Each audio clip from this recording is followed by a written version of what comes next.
Our hypothesis, I guess, that immigrant entrepreneurs coming to or on their way to or in Canada can benefit from a properly run and moderated community that is there for the right reasons, not to sell them a bunch of products and services, but there just to provide human support in different forms is beneficial. And that was our hypothesis. And it doesn't sound like rocket science, obviously, but we didn't see anybody doing that properly or well in our market. And it was a gap. And so I'm excited to see so far that our hypothesis is true. Welcome to Community Dissection, where we dissect online communities to give you an inside look at community design, architecture, and evolution. Let's dive in. Hello, and welcome back to another episode of Community Dissection.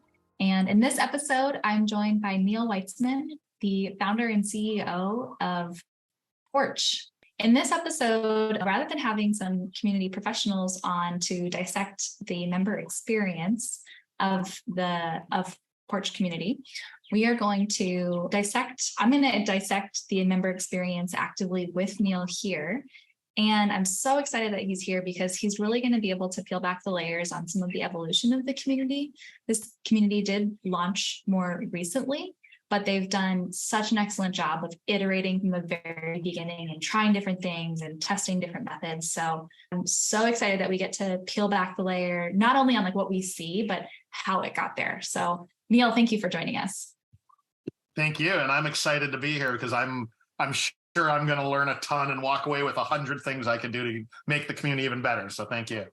Well, spoiler alert for everyone in the audience, Neil's doing a lot of things right. So I don't know if that's necessarily the case. So tell us, how did this community first get started? Tell us the background story. So it got started I hope like most communities do, kind of out of helping to solve a problem and someone's passion to solve that problem. And so PORCH was founded by me and actually my son, which is a whole different story of awesomeness that I think is really cool and special, but we'll save that for another day. But we started PORCH together because a couple of quick things. One is we believe deeply in the power of community. I've been in lots of different communities and seen and experienced how valuable they can be when done right and when the person puts in and gets out and contributes.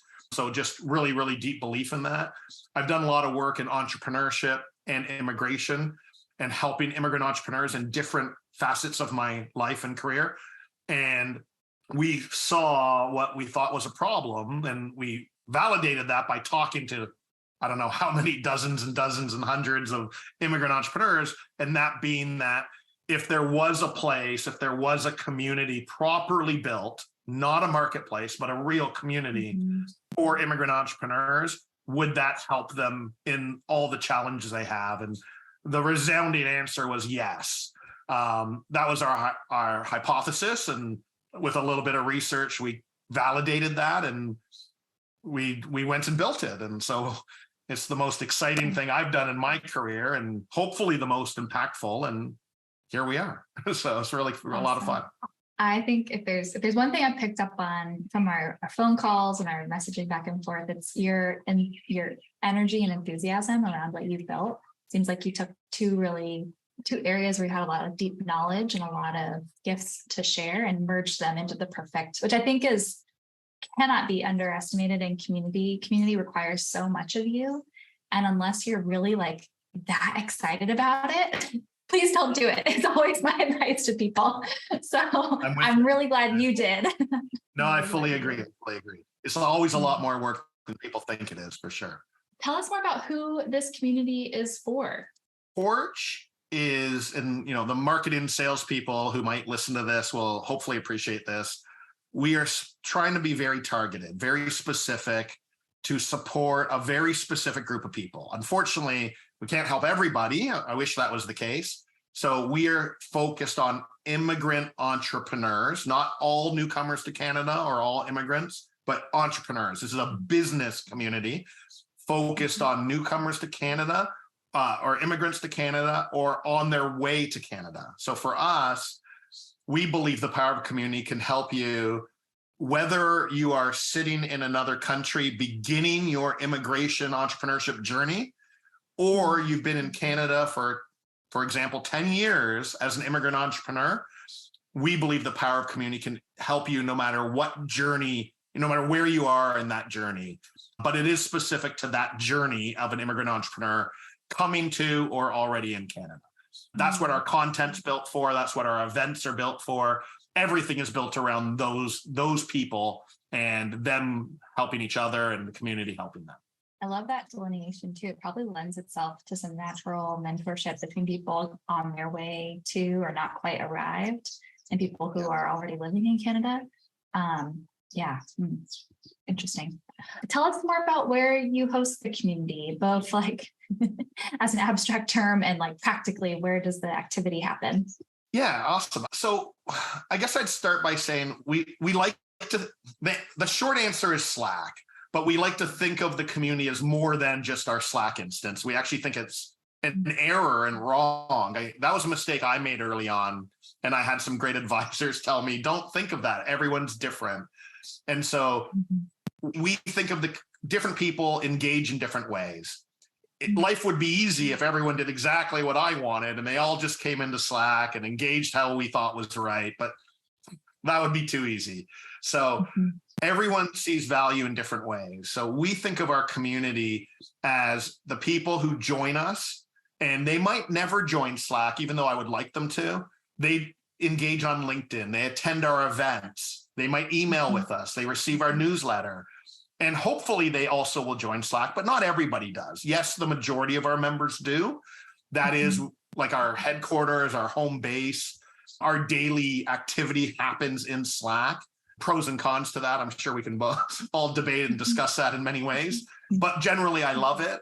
And it's working really well for us. So home base is Slack, but the wider community is all of those things: email, newsletter, our events that we run on a weekly basis, and yes, and LinkedIn, and yes, of course, Slack. And I think we'll talk later, maybe when we look at our common room data, the platform we use for analytics and some of our workflows, we look at it both ways: Slack only, and then Slack and LinkedIn and other tools we use to measure as well. So we're trying to look at it in as many ways as we possibly can. Yeah, I think that's a really healthy perspective. I like to say on these episodes, especially, that community programming has 3 pillars: events, conversation, and content. And so it makes sense especially when you lean into a tool like Slack that really specializes in the conversation type of programming. You do need your community definition to expand beyond that, just that tool, in order to facilitate the other programs. So I'm glad that you had some great advice on that.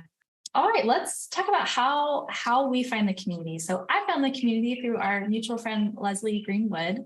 Thank you, Leslie. I'll have to tag you in the Leslie is one of those advisors I mentioned. She is awesome. Amazing. Awesome. She's a fabulous community builder. So super thankful that she was able to connect us. How do people, I'm sure Leslie doesn't introduce every new member to PORCH. How do members normally find you? You mean like how do we acquire new members? Yeah. We get members through lots of different ways. I mean, we're starting to build out our referral program, so I hope that gets bigger and bigger. We're only 6 months in, and we're starting to get some referrals, which I take as a huge compliment that we're on the right track. But yeah, our members, we haven't done, Bri, any what I'd call serious marketing or advertising. We've tested a couple paid ads, but they didn't work very effectively, and happy to go into detail on that later. But most of our members have found us from word of mouth, LinkedIn. I think our they may not be great, but our organic LinkedIn efforts have paid dividends. We often get a lot of people who come to us and say, "Oh, I'm applying because I saw my friend liked your post." And that's what drove them to be aware. I mean, the power of LinkedIn in those is really incredible, in my opinion. And so that's been a big driver for us. And then we're starting to get more out into the marketplace and do some events, join a couple, here in Toronto, which is where I'm based generally. There's something called Toronto Starts. A gentleman named Craig Major, who's incredible, runs events in Toronto for the startup community. We show up there, we educate and we talk, and we end up with like 20, 30 members the next day who apply. So little things like that make a big difference. But we are not really worried or focused on trying to grow the membership in any serious way right now. I would love to have a community of thousands and thousands someday soon, but that's not what's critical for us right now. We're really just focused on, for the members that we do have, making sure we're delivering good value and making an impact so that we can feel real confident that hopefully when we open the floodgates, people come in and we actually know what we're doing. We've got things automated where we can. And when we charge our membership fee, we can do that proudly, knowing that we are delivering value. And we're not all the way to bright yet on that. So we're still focused on kind of product market fit, I think is probably the right way to say it. Mm-hmm. I love that you launched the community and you're iterating and you're testing that actively with the community. I think that's the best way you can possibly do it. And I'm so excited this is the stage where you're at, where we're dissecting. I know it probably feels a little bit unnerving because it is so new, but this is such a critical time for communities. And it's the time right after. So I help my clients launch the community, but I think there's a really big gap in the first year of your community life where it's so important to be testing and iterating. And if your community is your product, especially, you have to be building and creating a phenomenal product. And I think a lot of people struggle to know how to pursue that evolution. And so I'm so excited to get some of those tips layered, peel back the layers of those tips in this episode. Yeah, I just a quick comment on that. I agree. I mean, I knew it would be hard. I think it's harder than I thought it would be, even though I knew it would be hard. But in addition, and I say this very openly, because we in our community, we're specifically focused and looking for great entrepreneurs who come from many, many different countries around the world. We have different cultures, different languages. Not everyone's the first language is English. And so it's even harder than I imagined, even just with kind of communication that you and I take for granted. So a lot of the things that should not be so hard are actually hard because of that point alone. That doesn't scare us. It actually excites us to figure it out, but it is difficult at times to get basic messaging across at times. Yeah, it's I love your point of it actually doesn't scare us, it excites us. Something that could be perceived as an obstacle is also probably one of your greatest strengths in the community, but some of the design nuances are challenging. And so you really have to be thoughtful about how you craft it. All right, let's dive into let's say we've come across PORCH, the community for immigrant entrepreneurs in Canada.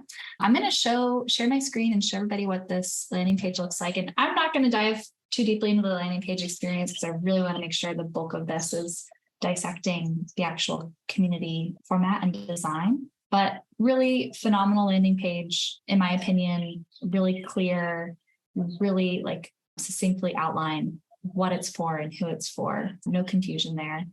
I wanted to just touch on pricing here really quick because I think it's so tempting, especially for communities that have such a strong social impact, to think that they need to offer a free community space. And so might sound really simple, but just the fact that you have pricing and are doing such good in the world is they validate each other, right? The more good you do in the world and the more you also represent that value through your pricing model, the more value the community also gets. When people pay for a community, they show up differently than when it's free. So that's what I always tell my clients. So really appreciate that detail there. And wanted to touch on your application here. So a couple of things I want to call out that I loved. You mentioned their why around joining, I think is awesome. Something else that I've seen in applications that could be interesting to experiment with is asking people, in addition to why they're joining, what's one thing that they can give in the community right off the bat, and what's their greatest need within their journey. And maybe you ask them in other places in the onboarding journey, but something that I've noted and stolen from other community builders. I love it. Yeah. Anything you want to say or add about the application here? Yeah, no, we this is our second or third version of an application form. Actually, when we launched, it was very simplistic. It didn't have enough on the company details. And we quickly learned that in order to really learn about them and add value, and work with some of our partners and sponsors who needed this information, we thought we would revise it. So this is the latest version. We're constantly iterating and learning. And so I actually think your advice or your ads there are a good ad that I noted down. We should do that. We do ask those things, but we ask them later in the community journey, and it probably makes sense to mention them here as well. So no, I don't think I have any other comments other than in a few months, this may look different because we're constantly learning about what should we ask. I guess, Bri, the one thing I'd say, we do vet our applicants. So it is truly an application form. We use the word exclusive community because not everyone does get in. That's not because we want to be mean to people. It's because we want to make sure that PORCH is the right fit for them and they're the right fit for PORCH, that they are truly an immigrant entrepreneur and ideally kind of a high quality immigrant entrepreneur in the sense of the type of business they're building and running. We usually, we look at this, we look at their LinkedIn, we email them, we have a call with them if we feel we need to before we accept them. And then when they get accepted, they come in and they go through our onboarding journey. But we do truly vet them to make sure. Yes. Well, and I add to the application as having two purposes. One is to make sure like your community should not be for everyone. And it doesn't mean that it's not inclusive. Just because it's exclusive doesn't mean it's not inclusive, which is very, very nuanced language there. LinkedIn post extrapolating coming soon. But partly for that product market fit, but partly to also set the culture of your community. So you can ask questions that help people already start to understand like what are some of the things that are going to be expected of me in this space, and how does this community work? How do people talk? And so that's why I love the question, like, what are you going to give here? Because it sets right after that. I'm like, I'm applying for a thing that like I'm expected to show up and to give back. And it kind of helps just orient and posture your members in a way that they can show up in the way that you hope that they will, and that will give them the ultimate experience in your community. So just to preface, after dissecting 22 brand communities, it became abundantly clear that not everyone and very few communities actually even have an onboarding experience really mapped out and clearly outlined. So Neil, know that PORCH is above and beyond just by having onboarding considered. Obviously, you're set up with phenomenal advisors, so they're not going to let you get away with not having an onboarding experience. But a couple of things I really liked that I saw when I joined the community as it's represented in Slack. Neil sent me a personal message, which I assume is more automated when I joined, via one action step, which is to click here to book for an onboarding call. So Neil, tell us about how you guys designed this. Was this what you started with? How did it evolve? Tell us more. This is a tough one for us. We think we're on the right track. We haven't nailed it for sure. We got great advice from Leslie and others, and Aaron O'Neill works with us as well. For those who might know Aaron O'Neill, who's listening. So we get great advice. And, I guess the one thing I'd say is, we all give best advice, but you still got to test and learn and see what works, especially when it's a unique audience. And so we thought we were on the right track, and we had a different welcome message or onboarding step that actually had like 3 or 4 different things. And we thought that was simple, but it was getting mixed reviews. And when I say mixed reviews, no one said it wasn't good. It just wasn't. We felt that people were not getting engaged right out of the hop like we wanted them to. People were not booking the onboarding call like we wanted to. Like we just weren't getting the results across the board. I actually talked with, for those who might know him, I'll give him the credit for this, Jared Robin from Rev Genius and Rev Room. And Jared gave me some great advice. And him and I were chatting, and he said that he's been playing around with onboarding in his communities and has gone to just one thing, right? Just one action step. And I said, I think I need to do the same thing. And the one thing we thought that needed to be done to keep it simple was just book time with me, and I'm going to take you through everything else and hopefully get them pumped up and excited through a one-on-one discussion. And so I took Jared's advice and went with this, and it's been working much better, where we're getting a way higher conversion rate of new members in who book onboarding calls. We also, at the same time, Bri, moved from a group onboarding where once a month, everyone who joined would join that monthly onboarding, to a small group where, so the group thing was good, but didn't give us a lot of time to meet people and really talk to people because there'd be 10, 20, 30 people on the call. We now went to a Calendly system where we've got pre-booked time, so 4 different time slots a week that in your case, you could click on that link and pick. There's 4 slots at different times because of different time zones, because everyone lives in different countries for us. So we've been very cognizant of picking random different times that might work for everybody. And you should pick one time that works for you. And you might be the only person on that call, or there might be 3 or 4 others, but small group, depending on what times are picked. And I'm very happy if it's only one person, because it actually allows us to have a great, that's time I've booked in my calendar for that purpose. And if it's 3 or 4 or 5 people, that's okay too, because then it's a great way to get a few people to meet each other and introduce each other to them. So in either way, it works really, really well. We've been doing that for the last only 3 or 4 weeks already, and it's been way better. I'm not sure it's the final answer that we've nailed it, but it's definitely a big improvement from where we were. So maybe I'll just leave it there for now so I don't just keep talking. No, it's great. What I want to call out about what you said is, again, thinking back to the purpose of like the stage that you're at in your community, which is we're refining the member experience here. And so doing those does it take more time from you than like doing one group call? Yes. But part of the purpose of this call, I'm anticipating, is that you have a really high touch with each member and you're able to attune to what are the questions that they're asking.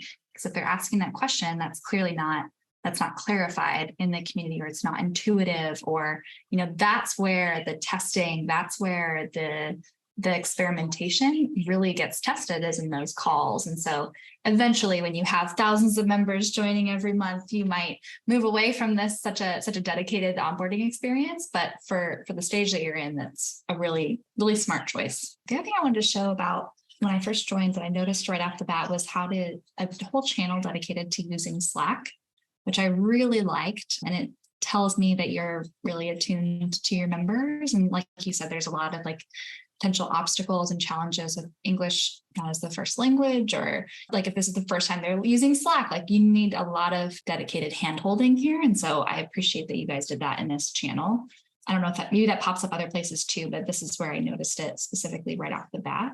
We do using Slack a lot. A lot of people ask for that assistance because, again, I'm not sure how many people know this. Slack is much bigger or more widely known in North America, not necessarily in every country around the world. So we do have members who have no idea what Slack even is, and then many who have never used it if they do know what it is. So I think it's probably knowing Slack, I think, is a greater need for us than maybe the average North American-based community, for sure. Hence why we've done this. And what you're looking at there is we use Synthesia.io, I think it's called, which is like an AI video tool that's really cool to help us create some of these training videos. Oh, cool. I mean, I know it seems like a nuanced obstacle for you, but because there's just so many different community tools and platforms out there, it's really, there's not like a clear winner. Like this is like the clear place where everyone hosts their community. And so there's always it's very common in community building for there to be some level of disconnect. Either your age demographic is a little bit older and they need a little bit more handholding on how to use on mobile, or whatever tool you decide. I think people do, or community managers do a disservice to their community when they assume that everyone in the community is going to know how to use this. So honestly, you all having the clarity of like, we definitely need to help people out here sets you up for more success than communities that might assume that everybody's okay, but there's people falling through the cracks. In the introductions, what was this? I'm trying to remember what this tool was when I went to, it prompted me to create an introduction. I've never seen this. Can you explain what the tool is? And I want to find it again. I got introduced, I think it's called Airspeed. Let me double check if I'm not mistaken. Airspeed. Airspeed, I'm a limited partner in a VC called GTM Fund. And the CEO of Airspeed, his name is Doug. And I got introduced to Airspeed through GTM Fund. And I said, holy, this looks incredible. We should do this in Porch. And we signed up for Airspeed. They have a couple different kind of Slack integrations for communities. One of them is this introduction template, which I think is great. They also have a mapping feature, which is also very cool, where all the community members can put a pin in a map on where they live and where they're traveling to if they want to do that too. So it's a very, very cool feature. And congrats to Doug and his team for launching that. And we use it in Porch. Yeah, it's interesting. So there's this intros template. You select the channel. So I'm introducing myself and introduce yourself. And then I select a template and it prompts me with questions. And then do I just type in right here? Is that how this works? What's your favorite travel experience this is you creating a new template. Oh, just kidding. Oh, okay. Yeah. So then do I just go into, do I select? Oh, how do I post my intro? Creating. If you were to do it for the first time, I don't know if you've ever done it with us here. Here, just click on view recent intros and you'll see what it is. It's probably easier. So click on one of those intros. You can see all these people have used the Airspeed in introduce yourself, and you can see how they've done that. Very cool. So now you're in the introduce yourself, and the template that was created or the one that you were just creating would show up like this. And when people get brought into the introduce yourself channel, it would prompt them to say, introduce yourself using this template type of thing. That's got it. Okay. That makes sense. Oh, creating, not that. So yes, that makes more sense. When I pop in to introduce yourself, which I've already popped in here, so maybe it won't trigger, but it would prompt me saying, hey, use this, like answer these questions in your intro. Yeah, and, awesome. And we're not, I mean, we like that people use that. If someone chooses not to use it, we don't lose too much sleep over it. We're just happy they introduce themselves. But using the template is, we think, a nice way to do it. It's organized, it's easy to read, etc. Totally. And it's one of the things that is a difficult design wise in Slack is that you're not always, okay, you have some symbols here at the top, but they're not. When you walk into a space like introduce yourself, you're immediately like, okay, well, what am I supposed, what's oversharing here? What's undersharing? You're trying to get the lay of the land, which you can get a sense for from reading other people's intros. But I love that this tool makes that so easy to access, easy to like kind of follow the rules and like fit in to the community without having to do a ton of labor and finding like, what all do they want me to share here? Okay, so Neil, tell us broadly, we're in the community now. So we've onboarded, we're in here. Tell us, what are you most excited or to see happening, or what are you the most proud of to see in this community? For fear of sounding overly cheesy, I mean, I just literally am over the moon excited that we're helping people, that we're making a difference. And, you know, our hypothesis, I guess, that immigrant entrepreneurs coming to or on their way to or in Canada can benefit from a properly run and moderated community that is there for the right reasons, not to sell them a bunch of products and services, but there just to provide human support in different forms, is beneficial. And that was our hypothesis. And it doesn't sound like rocket science, obviously, but we didn't see anybody doing that properly or well in our market. And it was a gap. And so I'm excited to see so far that our hypothesis is true, and that the testimonials and the feedback we're getting from people who, you know, just landed in Canada from Iran or Vietnam and telling us how incredible the community's been, giving them friendship and support and introducing them to people. And they needed a lawyer to help them incorporate in Canada, and they didn't know who to trust, and the community helped them with that. Or they needed a connection to an accelerator program that they wanted to join. They didn't. I mean, we just take for granted being here that it's easy to find information, and it's hard for anybody. It's especially hard when you're new to a country and new to a market, and maybe English isn't your first language. And so now instead of an immigrant entrepreneur having to figure out how the heck do I get something done, which frankly should be really easy and isn't, hopefully the community makes it easy for them, because they can just go and say, hey, has anyone done this? Can anyone give me a couple minutes of advice? and hopefully 20 people jump in and say, I can help you. I'd love to help you. And we're seeing it working, and it's kind of beautiful. It's kind of cool. And that's all we're trying to do. So I'm excited that it's working. And because it's working, I hope it will continue to grow and blossom, and more people will come in and experience it. And that's the impact we're trying to make. I love it. That's the engagement that every community manager and builder wants to see, and the results they want to, especially when it's such rewarding work. You're really helping people through a major gap in the institutional structures. So let's talk a little bit about what are some of the programmatic and design elements that help facilitate those results that you talked about. So when I come in here, immediately off the bat, what's interesting again about the Slack architecture is that you really have pretty limited real estate over here on the left. This is the space where I immediately get to see like what happens in this community, what's going on, what's available to me. And so right off the bat, I can tell, and this one's not highlighted because I already checked it out, but there are events happening, which is always, to me, a great sign of community health, is that not only are there events happening, but the attendance level, like they're such a helpful metric, and they'll tell you immediately if people are getting value or not, because then they will just stop attending.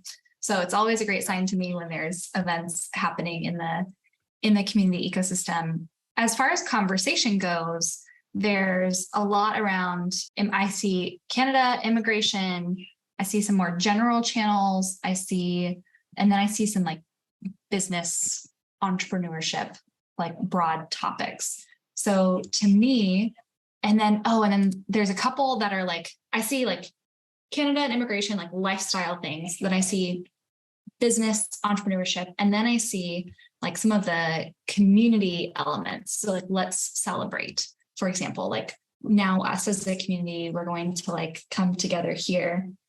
And I saw this one, let me reshare here.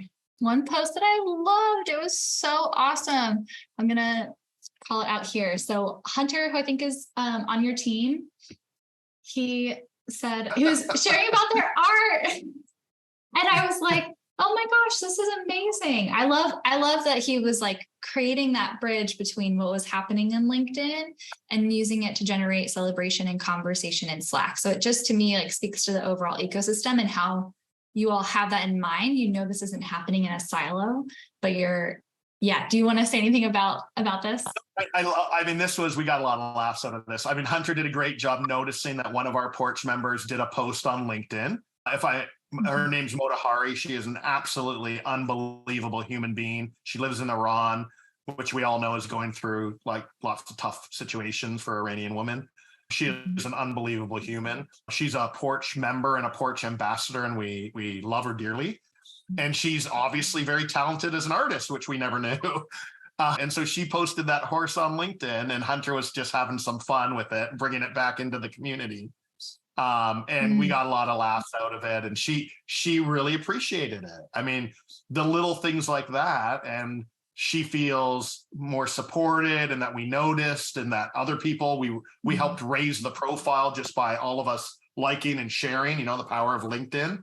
And it was, you can see, it's got a fair amount of replies and love comments and things. It was just a really cool example of the community coming together. Nothing to do with business, but these are immigrant entrepreneurs, and for them to be successful entrepreneurs, I shouldn't even say it like that, as we all do, if we want to be successful business at all, we need to be successful in our personal life as well. And we need to be happy and satisfied and stress-free, hopefully, and have good work-life balance. It's even harder for immigrant entrepreneurs who are new to a country. And so while this is a very business entrepreneurship community, there is a lot of regular personal life things that we talk about because it's part of their journey, right? Coming to Canada as an entrepreneur means finding a bank, finding a place to live, finding friends even potentially.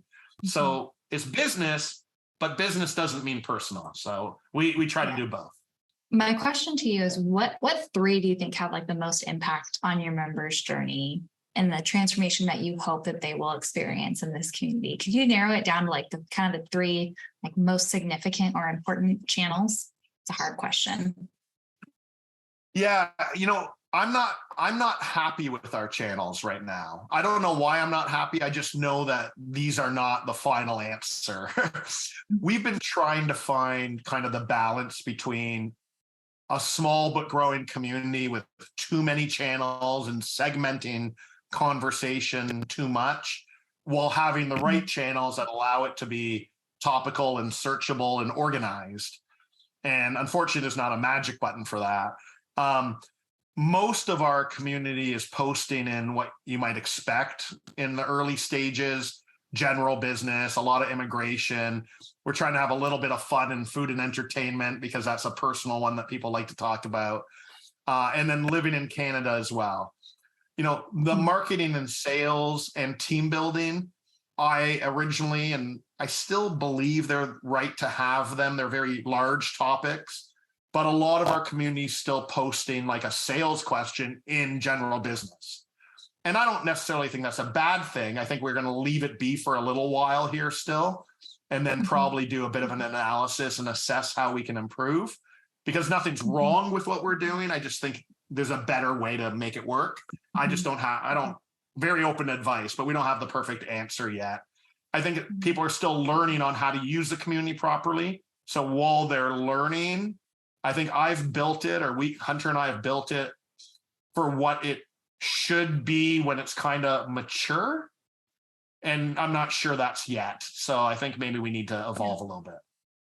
I think your insights are spot on with that. I think too many channels too quickly can start to feel like less activity. You want every channel to feel pretty robust, not necessarily chatty, but you do want it to feel just on the verge of a little bit too much and bursting at the seams. And then once it's kind of burst, that's when it's like, okay, let's dissect out like what are the different segments of conversation happening in this space, and how can we branch it out. So that would be what you mentioned even would be my advice, would be considering consolidating some of those three pillars I noticed. Maybe those pillars need to be adjusted, but life in Canada and with immigration, business, as well as like those community like programs or those community prompts, triggers, whether it's like, here you have Let's Celebrate, but it could be Friday business reflection, or like any other rituals or rhythms in the community itself that you want prompted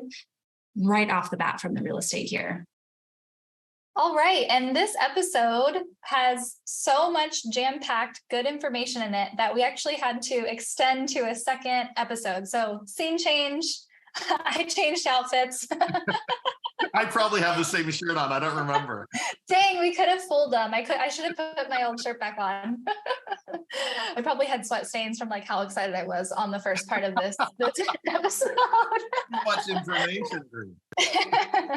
But we're gonna switch gears and I'm gonna ask Neil some questions about engagement and growth in the community. And I want to keep in mind this community is still super new, but Neil, I've been so impressed with how iterative of an approach you've taken in this community. So I'm curious to hear how you've thought about engagement. So to kick things off and start pretty broadly, how do you like to think about engagement as an ecosystem for your community? For us, it's all about engagement, and people use that word, I think, differently in different contexts. Sometimes I think activity and engagement kind of interchange that, but we like to, two things. One, we like to think that no matter what I might like, everyone engages differently. So we always communicate, and we talk about this in our onboarding that, we use the term you do you, and we have a slide that says you do you, new member, which means that, of course, we love people who want to engage and be active and ask questions and give advice. That's wonderful. That's what the community is all about. But if that's not you, Bri, that's okay. If you just want to attend every other event and sit in the background and learn, that's okay. If you don't want to post anything, you engage in our newsletter and you like my LinkedIn post, but you're not a big Slack person, that's okay. And so we always say you do you, as the only thing we care about is that you're getting value.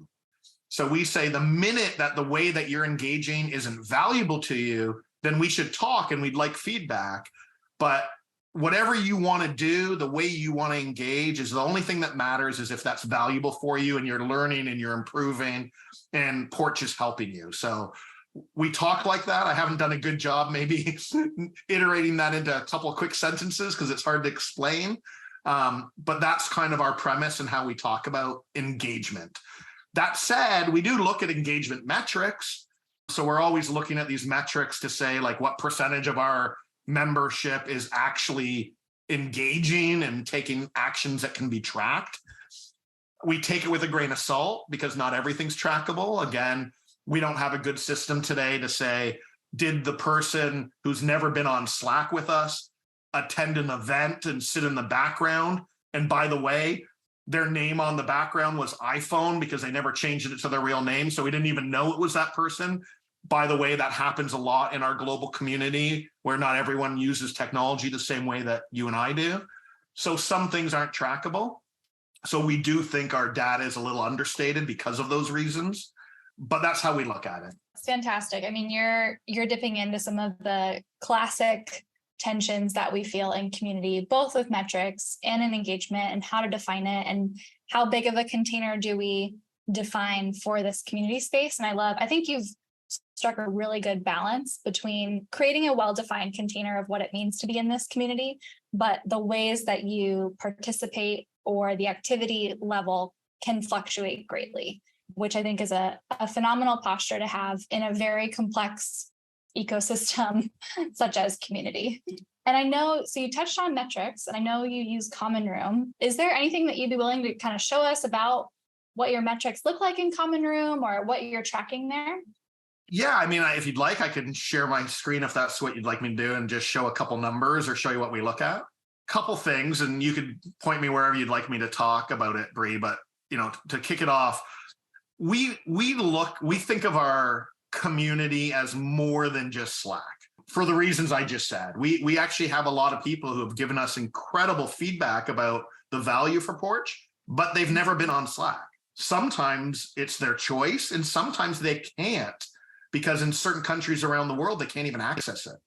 So in our global community, it's really important to be delivering value and offering value more than just our Slack instance.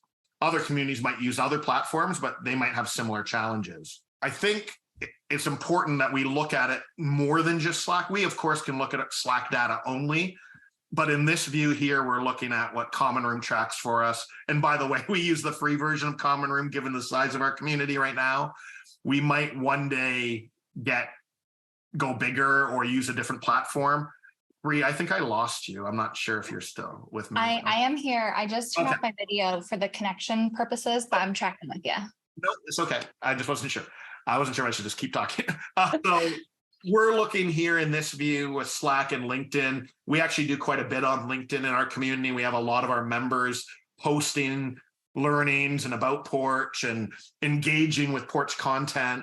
So we do think of that in some ways as another channel or value equation for our members. So in this case, you can see what it is. Membership in this definition, of course, is different.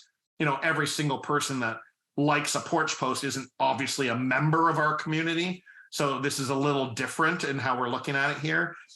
Our membership of Porch is only, between 300 and 400-ish. If you were to count them in a different way. I'm not actually exactly clear how Common Room gets to 542 and what they're tracking there, but we're not overly concerned about it. Engagement, as you can see, has gone down a little bit. To me, that's very normal. The more members, quote unquote, members we get, not all of them are like heavy users or heavily engaged. We also offer a free trial. So we have a lot of people, because of the way that we are our process is, our onboarding, we have a lot of people that kick the tires, that come in because we offer a free trial. Yeah. And they come in, they kick the tires, and it's not even what they thought it was. So that's purposeful at this point. That will change. I think we talked about this earlier in our process later. So depending on the time frame we're looking at, our engagement rates might vary from 30 to 60%. If I was to change this, which I won't do right now because I don't know if it'll work, but if I was to change this to a late 1 month view, the 57% would become like 39 or something like that. Of course, just the way the data works, it's harder to have everyone engage in a shorter time period. However, we're pretty comfortable with our engagement rates. We like them. Our goal is to keep them no matter what time frame we look at. I think our standard is like a month to 12 weeks, should be 30% or greater. Matter of opinion, you probably have more expertise in this than I do, but to me, I'd be happy with that as we grow. And then we're excited because you can see our activity is up.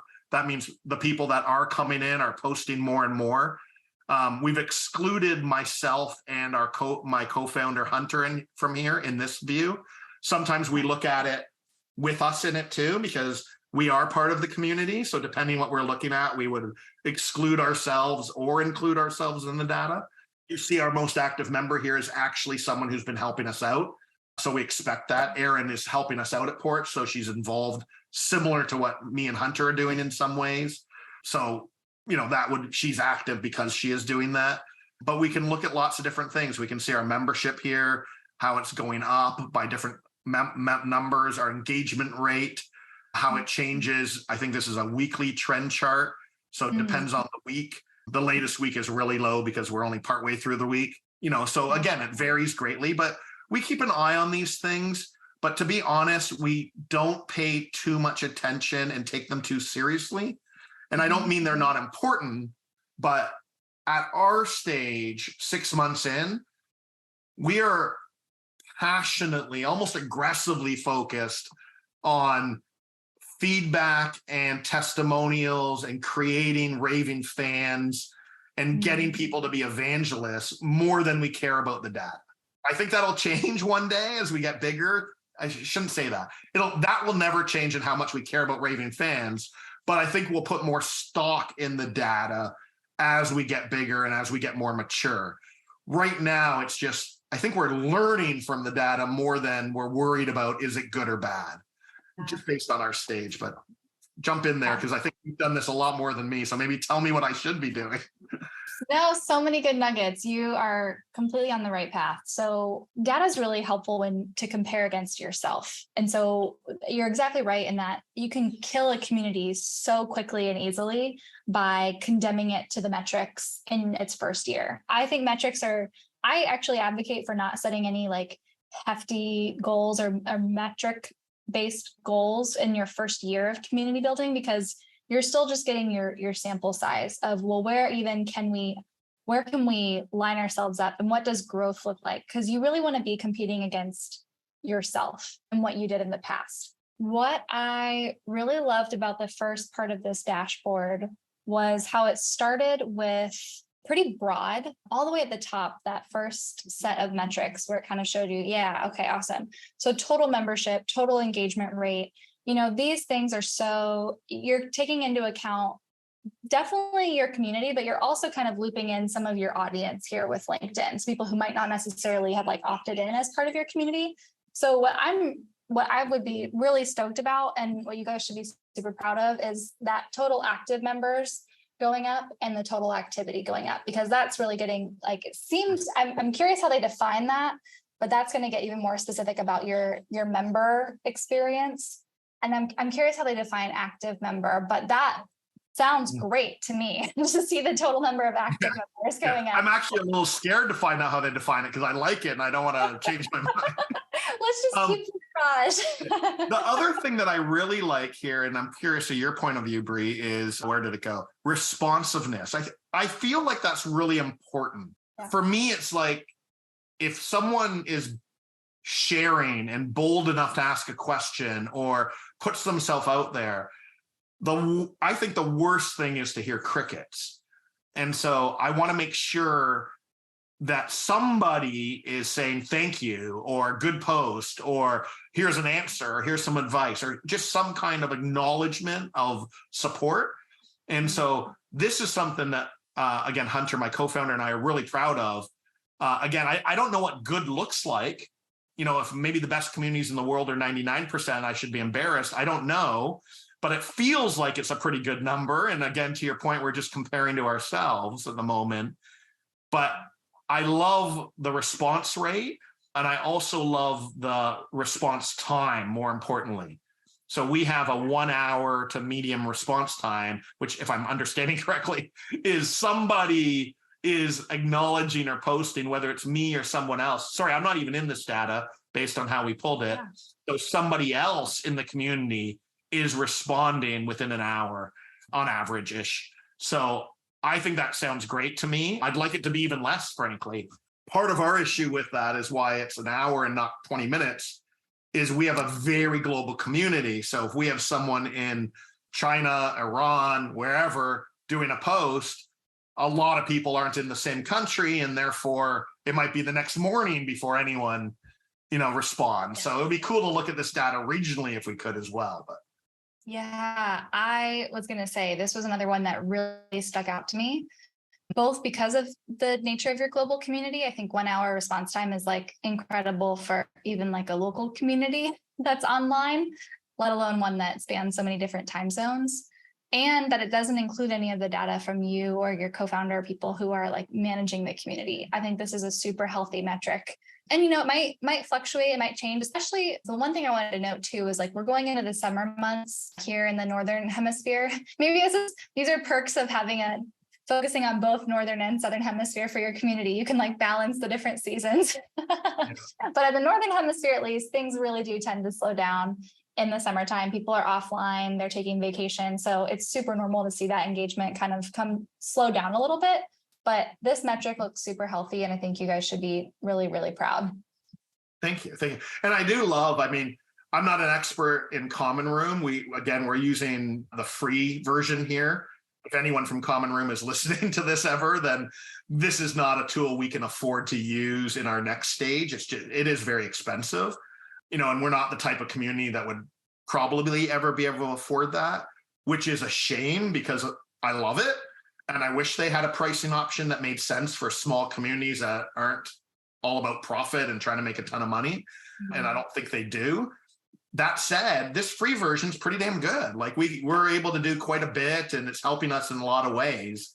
There's limitations, of course, but for a free product, I can't complain. It's pretty damn good for us to be able to use it. Awesome. I'm so excited to tag our friends over at Common Room. And thank you for being willing to show us some of the statistics. It's always it's really helpful just to see. Your stats don't tell you why something happened, but they do give you a really good snapshot of what happened. And it empowers you to create like a couple different narratives of why we might have gotten and seen those results. So I really appreciate getting to see a glimpse of what you have going on there.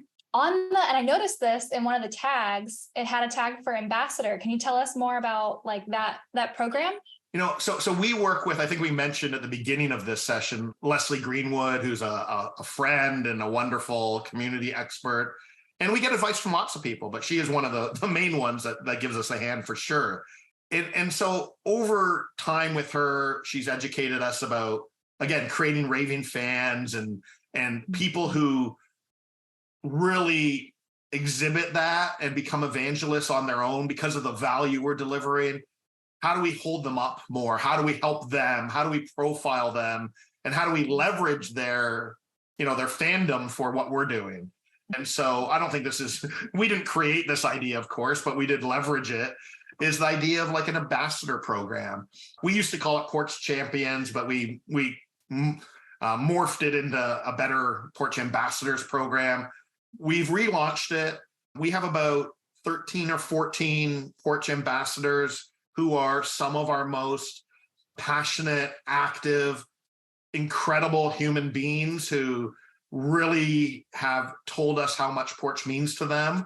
And we've been so honored by that we've been able to make a difference in their entrepreneurial journey and immigration journey. And we've created, we made a deal with them. And that's what an ambassador is. The deal is, at a very high level is, we want to call you a PORCH ambassador. We believe that's an honor. If you accept this honor, here's what we'd like you to do to help us out. And here's what we're going to do to help you out. And the helping us out is, to a very large degree, keep doing what you're doing. It's not like we're asking them to be an employee and do all kinds of stuff they weren't doing. It's kind of just formalizing a little bit to say, we love what you're doing and we want to recognize that. And we want to put a name on that and hold you up as an example. And so will you accept that honor of being a Porch ambassador and keep doing what you're doing? And in exchange, we'll do a little bit of a better job to profile them and help them and promote them. And of course, it's not that we don't want to help everyone in the community. We do. Of course we do.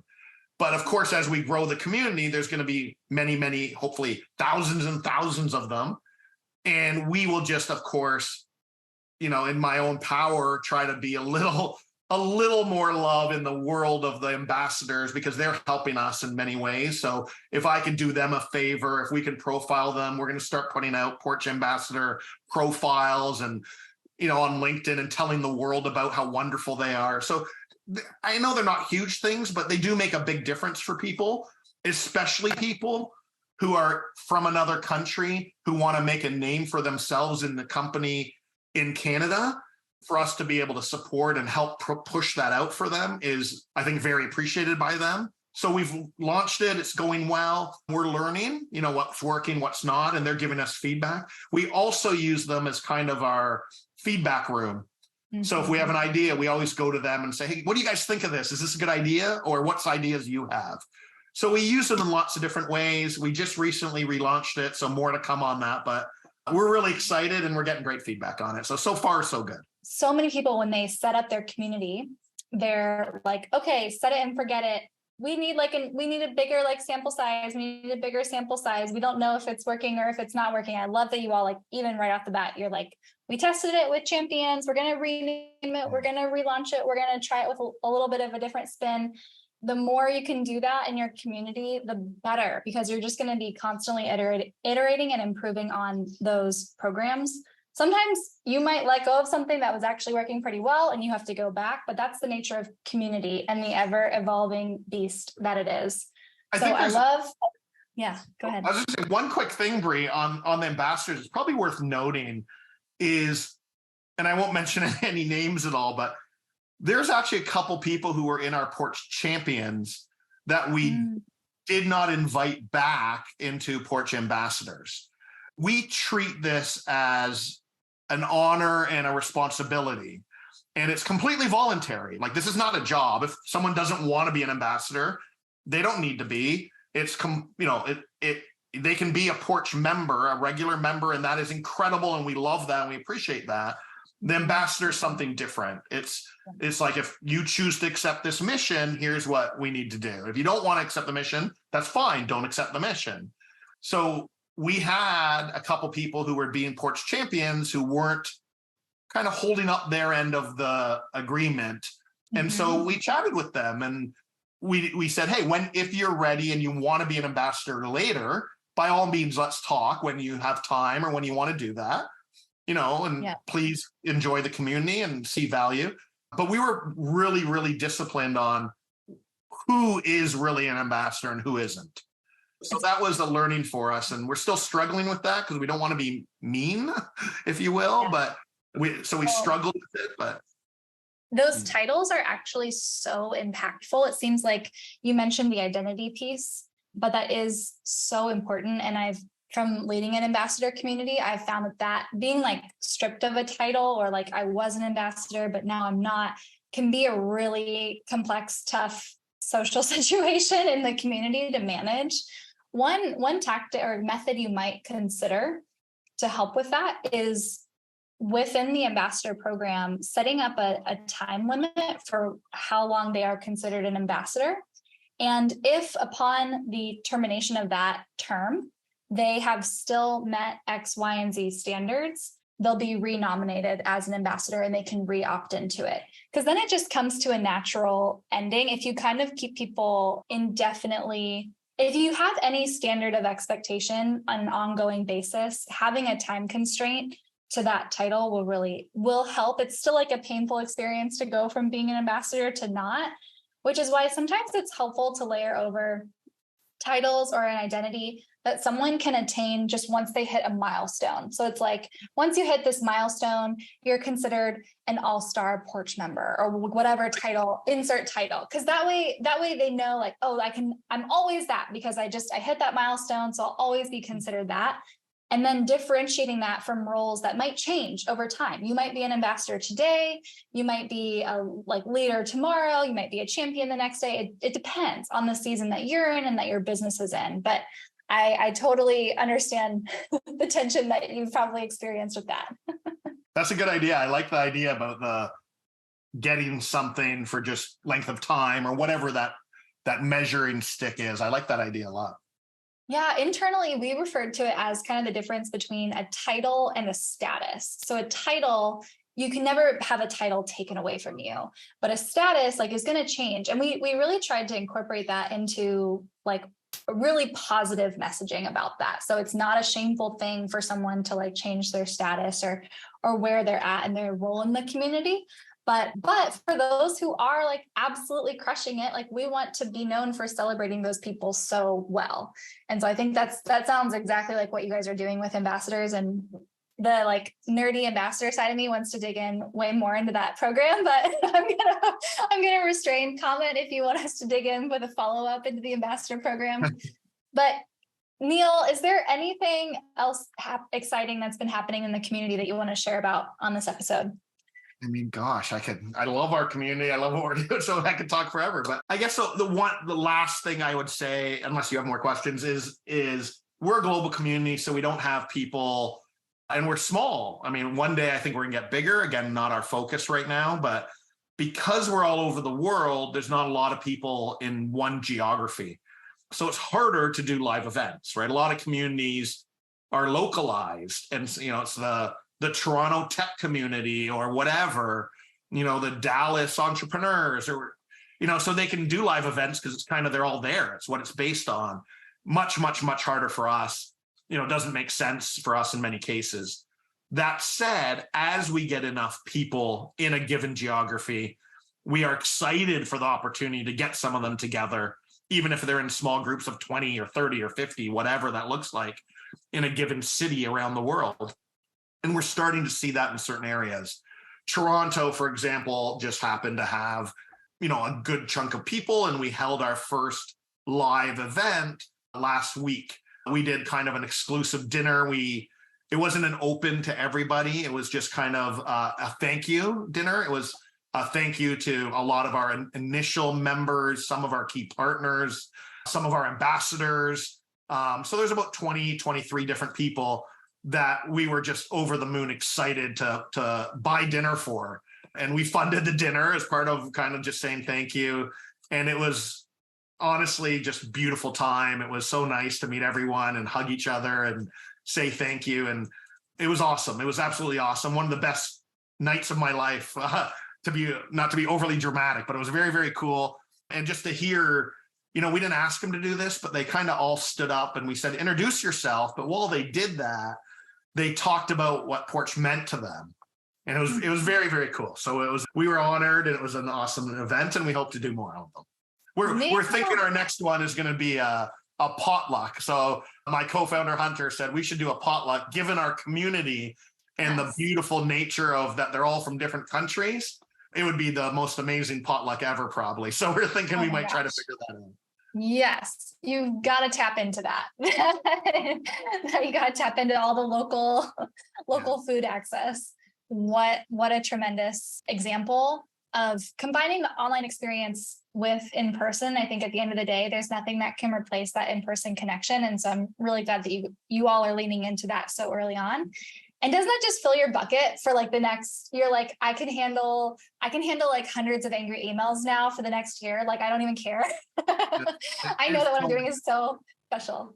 Yeah. Yeah, no, it's totally true. It was really, really, it was a really special evening for many, many of us, but me especially. Great. Well, Neil, thank you so much for joining us on this episode, giving us a behind the scenes look at not just the community setup, but also metrics and the evolution of it. This has been such a powerful episode, and I'm really excited to get it published into the world. If you're watching this, we have a link to check out the PORCH if you or someone could be a great fit for the community, and a link to follow up with Neil if you have any questions. And of course, if you want to nominate your own community or any community that you want to see dissected, you can also find a form to fill that out. And don't forget to subscribe for more Community Dissection episodes. But that's all we've got for you today. Thank you, Neil. I'll just say thank you. And I'll also say how, Bri, you're amazing. I've watched all your stuff. It's incredible. And for anyone who needs any help with community, Bri is the person to talk to for sure. I've learned so much from her already. So anyone listening who needs to learn more about community and needs a hand, you should talk to Bri for sure. Oh, thanks, Neil. That means a lot. You've rubbed shoulders with a lot of great community builders. So I take that to heart. And thank you so much for having me. It's been a lot of fun and I've learned a ton. And so great to do this with you. Awesome. Thanks, Neil. All right. Bye, everyone.